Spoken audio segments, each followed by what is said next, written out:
The Middle East remains in just the thralls of unrest. 14 months after the October 7th attack, the humanitarian crisis in Gaza is only getting worse. The UN saying aid delivery to the territory is still painfully slow, and that hunger is everywhere. Joining me now, Jonathan Dumont. He's the head of emergency communications for the United Nations World Food Program. Jonathan, you were just in Gaza. Tell us what you saw. Yeah, thanks, Kira. Yeah, it's definitely one of the most dramatic situations I've been in a long time. This year I've been to Goma in Congo and Khartoum in Sudan and Port-au-Prince in Haiti, where people are struggling to survive with constant fear of rape, murder, or starvation. And I got to say, Gaza is unique because there's 2 million people trapped in this very small area. It's like the size of Detroit. There's 2 million people there and they can't leave. So we're having a really hard time getting food in there. There's been a total breakdown of infrastructure. There's no law or order. Our trucks now are getting hijacked. Before they were getting looted by desperate people, but now there's criminality.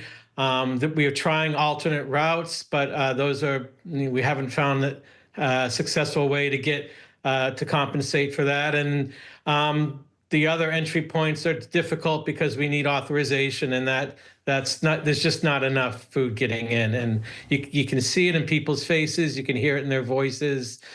People are really desperate. We do a lot of various ways of trying to reach people with hot meals, and we support bakeries so that they can produce bread, but we're just not getting enough in. And it's a really worrying situation, especially we've had these fears of famine, and there should be some new data coming out in January, but at that point it'll be too late. I mean, you can see in the images that you're seeing right now just how hungry people are there.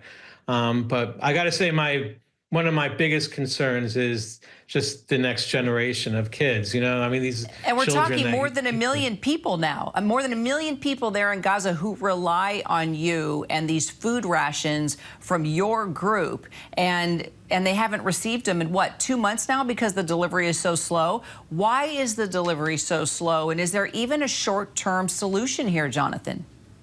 Well, no, just to clarify that there's been a small area in the north where we have not been able to reach. We've had 2 trucks go in there in the last 2 months. And of course, that's really incredibly worrying.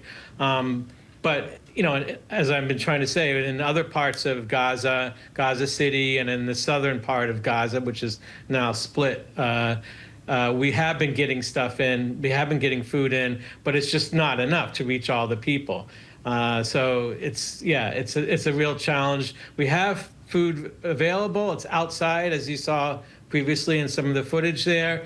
We just can't get it in. We're having a hard time with the authorization, and the insecurity and the looting is making it really hard to get it to the people who need it most, which of course are children and.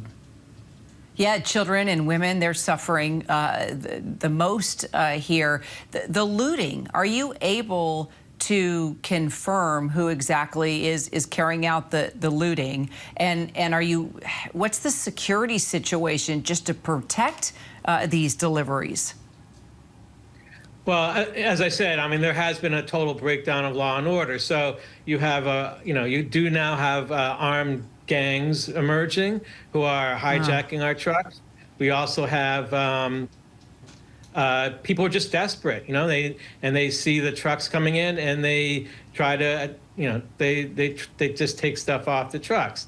And that's, of course, not the way to reach the people who need it most. We've had our truck drivers who have been beaten.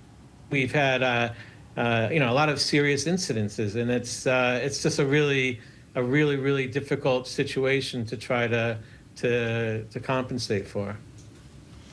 Well, what does the UN World Food Program need to be able to help more people at this point, considering everything you are up against? There's always people that are watching this interview, Jonathan, and they want to do something. We need a ceasefire, I mean, that would be the easiest way to stop it.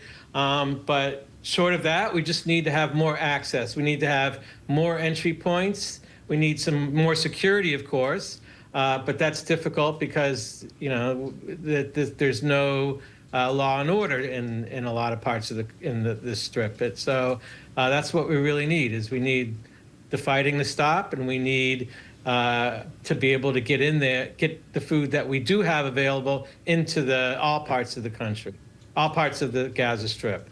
It needs to be totally, you know, we need to be able to get everywhere where people need the food. Well, it's incredible what you are even able to do, despite all the limitations. Jonathan Dumont from the UN World Food Program, thanks so much for being with us. Thank you, Kira.